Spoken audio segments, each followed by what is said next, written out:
சென்னை புதுவண்ணாரப்பேட்டையில் முன்விரோதம் காரணமாக தவிக உறுப்பினரை அடித்து ஆசிட் ஊற்றி கொலை முயற்சியில் ஈடுபட்டதாக 4 பேரை காவல்துறையினர் கைது செய்துள்ளனர்.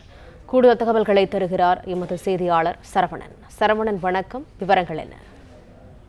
சென்னை புதுவண்ணாரப்பேட்டை ஜீவா நகர் 2வது தெருவைச் சேர்ந்தவர் தினேஷ் என்பவர். இவர் விஜயினுடைய தமிழக வெற்றி கழகத்தினுடைய கட்சியில் உறுப்பினராக இருக்கிறார். அந்த பகுதி பிரமுகராக செயல்பட்டு வரக்கூடியவர். 2 தினங்களுக்கு முன்பு தமிழக வெற்றி கழகத்தினுடைய பெயர் பலகையை அந்த பகுதியிலே அமைத்திருக்கிறார்.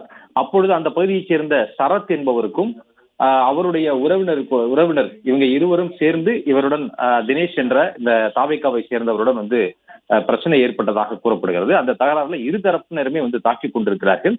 அப்பொழுது சமாதானப்படுத்தி இருவருமே இருதரப்பிலும் சென்று விட்ட நிலையில இன்று எதிர்த்தரப்பை சேர்ந்த சரத் என்பவர் தினேஷை பழிவாங்குவதற்காக அவருடைய நண்பர்கள் சுபன், அரவிந்த், ஆண்ட்ரோஸ் ஆகிய அந்த 4 பேரும் சேர்ந்து தினேஷினுடைய வீடு புகுந்து தாக்கி இருக்கிறார்கள்.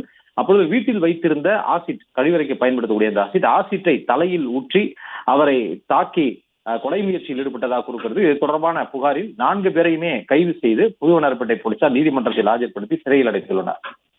பிளே ஸ்டோர் மற்றும் ஆப் ஸ்டோரில் இருந்து பாலிமர் செயலியை QR கோடு மூலம் பதிவிறக்கம் செய்யுங்கள்.